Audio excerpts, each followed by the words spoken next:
So I'd like to start by asking each and every one of you to close your eyes. Now, I want you to imagine that you're one of a small community of 4 households, each of which is dependent on a single well for your water supply. Now, that well is just beginning to run dry.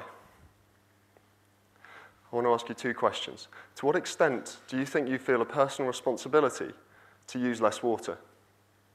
And secondly, to what extent do you think that you would trust the other 3 households in your community that depends on that well to also use less water? Now, you can open your eyes, and I don't need to take any straw polls. The reason I do this is because this is a replication of a fascinating social psychology experiment that was done a couple of years ago. And the reason this experiment was so interesting is because in the framing of this scenario, they've taken on board almost all of the conventional wisdom about how we have to reframe sustainability challenges in order to motivate people to act. They've made it local. They've made it small scale. They've made it controllable. They've made it clear that a positive outcome is possible. But here's the thing. When this experiment was done, the group of people responding was split in half. For half the sample, the scenario was described very much as I've described it to you. For the other half, a subtle but significant shift in language was introduced, the language of the consumer. Half the sample was asked, you're one of a group of 4 consumers dependent on a well. As a consumer, to what extent do you feel responsible? As a consumer, would you trust the others? And those who responded as consumers were far less likely to say that they would feel personal responsibility and far less likely to say that they would trust others. Now, I think this hints at something really important, which is that we have to stop thinking so much about those people over there who have to reframe the message about global sustainability for us and start thinking about how we can reframe ourselves. So what I want to do today is 3 things. First, I want to argue that, and I want to challenge us to see that this story of the consumer has become so dominant and so pervasive in our society today that it's hindering us from solving these challenges before we even begin. Secondly, I want to share with you some stories that really inspire me of how a different story of who we are and what we should do is emerging, and it's in the fragile stages of emerging. And finally, I want to try and inspire you, every single one of you, to get involved in that emerging story. But let me start by positioning myself in this. Because from what I've said so far, you'd kind of think that I'm some kind of anti-market, anti-capitalist, dyed-in-the-wool campaigner, and I'm not. As you've heard, I spent the first 10 years of my career working in advertising. And I want to take you back to the beginning of that time, and a meeting I had with my first boss, who sat me down one day to tell me what my job was. Clearly, I needed a little help. And what he said was this, John, what you have to understand is that every single person is exposed to something like 3,000 commercial messages a day. And your job is to cut through that. Your job is to find a way to get your client's message more effectively, more creatively through to that person so they respond to that and not the rest. And for the first few years of my career, that was brilliant. That was a great challenge for me. I'm a competitive guy. I love the kind of cut and thrust of finding new and ever more effective ways to get the message through. And I worked on some big brands, and I did it very well. I worked on Orange, Cadbury, Sony, Eurostar, you name it. But then over time, the first part of that statement started to grow on me, started to feed in my mind, and I started to think, 3,000 commercial messages a day, what's that doing in aggregate? And I started to reframe that question, and I started to think of it like this. What are we doing to ourselves when we tell ourselves that we are consumers 3,000 times a day? And it's not just advertising. It's also the way we measure consumer confidence as the measure of national success. It's the way when we read newspapers, the articles say consumers this, consumers that. It's the story. And so the answer I came to was that we have become a consumer society. And I mean something very specific by that. These words are often used lazily. And what I mean is a society where the idea of the consumer has become the dominant idea of what it means to participate in society. And I cast you back to the London riots in 2011, for an example. And I'm first to say that there were lots of other things going on here, but one of the things that's underreported is that these were, to my knowledge, the first riots anywhere in the world where people tried clothes on before stealing them. where people stole the bags as well as the clothes because they wanted to have the labels. Now, there's a serious point here, which is in a society where we tell ourselves we're consumers 3,000 times a day, and then we deny the ability to participate in that way to a large tranche of society, should we be surprised when they take those means into their own hands?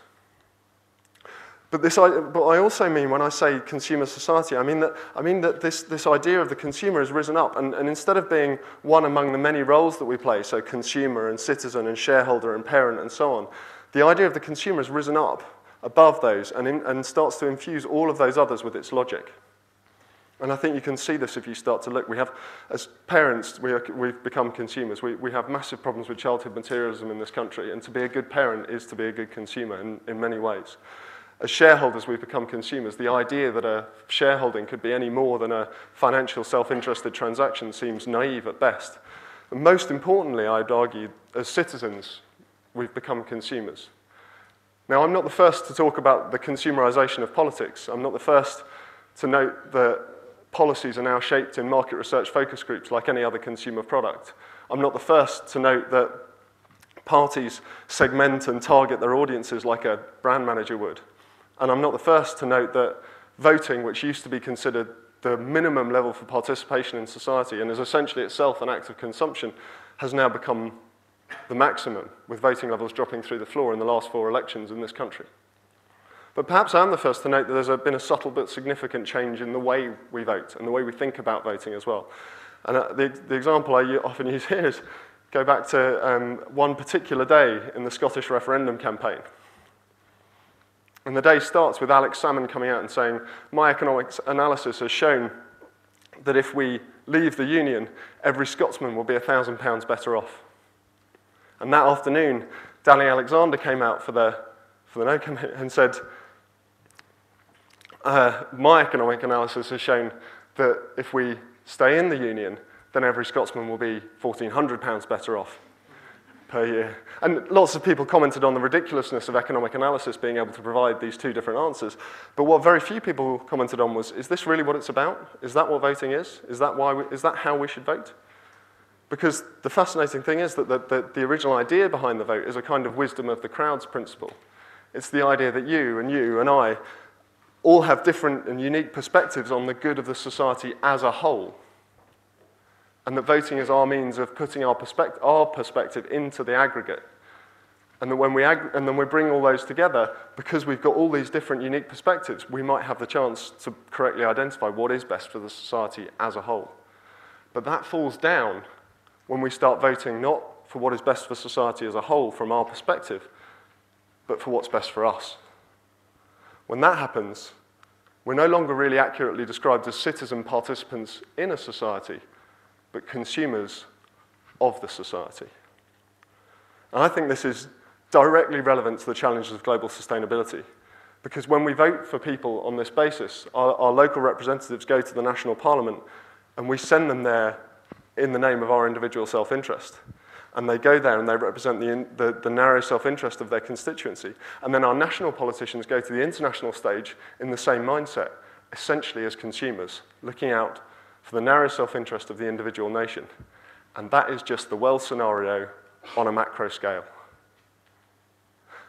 And what a lot of people say when they think about the travails of the international governance process is they say, well, actually maybe consumers are the answer. Maybe what we can do is we can affect this by our individual purchase choices. And I think that's true. That's very important. But there's a really important distinction that we have to make. And this comes again from social psychology and the study of the difference between noun and verb. Because when I say I consume, that's fine. I can make ethical consumption choices. But when I say I'm a consumer, that becomes an identity construct. And that starts to carry with it these values and attitudes that are directly undermining of the very changes we want to see. And that, I believe, is why when so many ethical consumption experts talk about the value-action gap, the gap between the number of people who say that they would spend more money on ethical environmental products and the number of people who actually do. So much for the story of the problem. you can see from my manner, I'm not the kind of guy who's down and kind of going, oh no. I'm a guy who's saying, this is exciting, there's an exciting time right now. And that's because I can see that there's another competing story of who we are and what the right thing for us to do is emerging right now.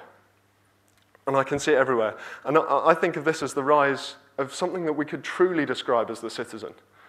Not just an individually, narrowly self-interested individual, but a member of a community, and someone who can act from the best interest of that community, not just from their own. Not just a one-dimensional buying machine whose agency can only be expressed through what they purchase, but an active participant who can express their agency in multiple different ways. And we're seeing this grow up all over the place.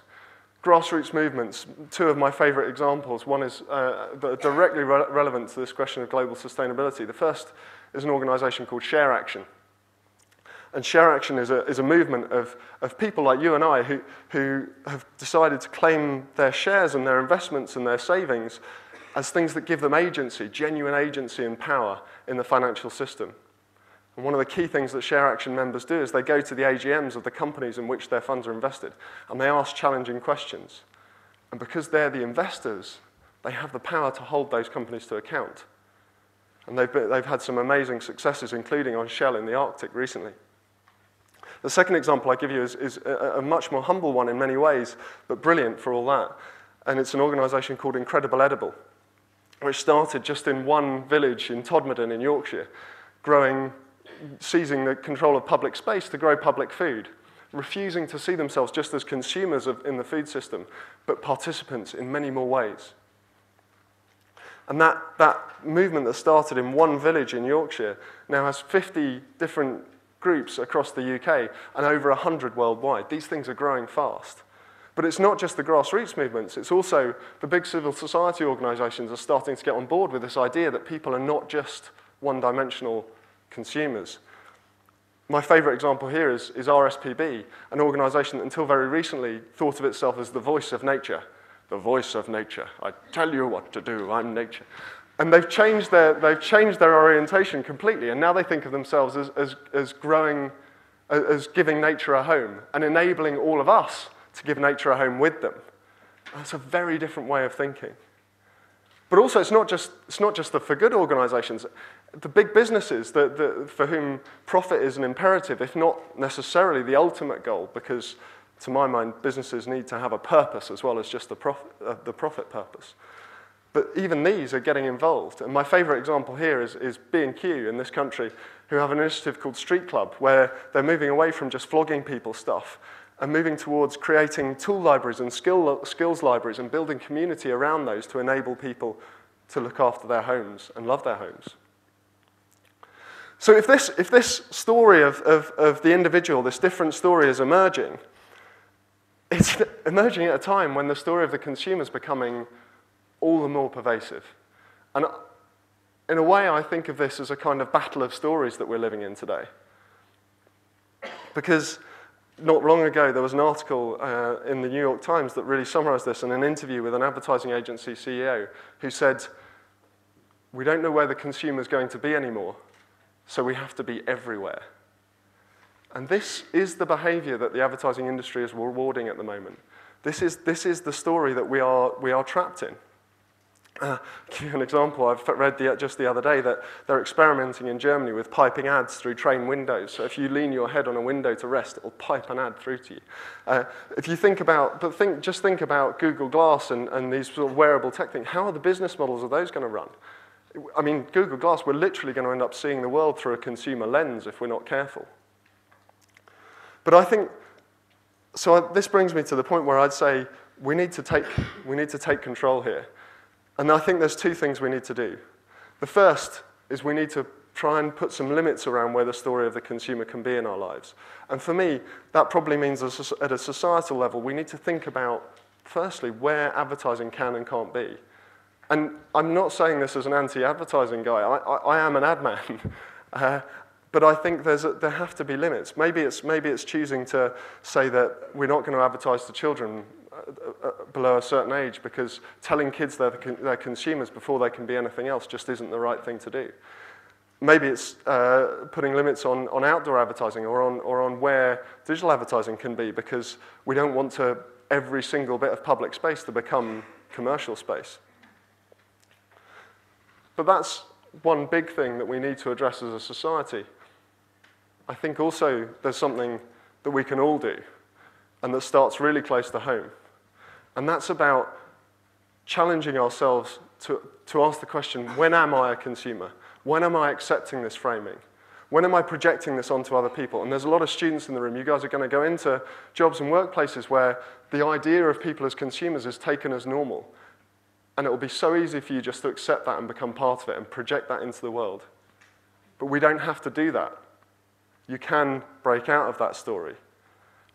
And if you want to, you can go and join in with any one of the initiatives I've listed, or find any of the thousands more that do exist. But fundamentally, what I'd ask you to do is open your eyes to the story that we live in today and try and create the space for yourself to challenge that story. And with that in mind, I want to finish with a quote from the author Salman Rushdie. And what Rushdie said was this: "Those who do not have the power over the story that dominates their lives, the power to retell it, rethink about it, deconstruct it, joke about it, and change it as times change, are truly powerless because they cannot think new thoughts." You are not a consumer. Thank you.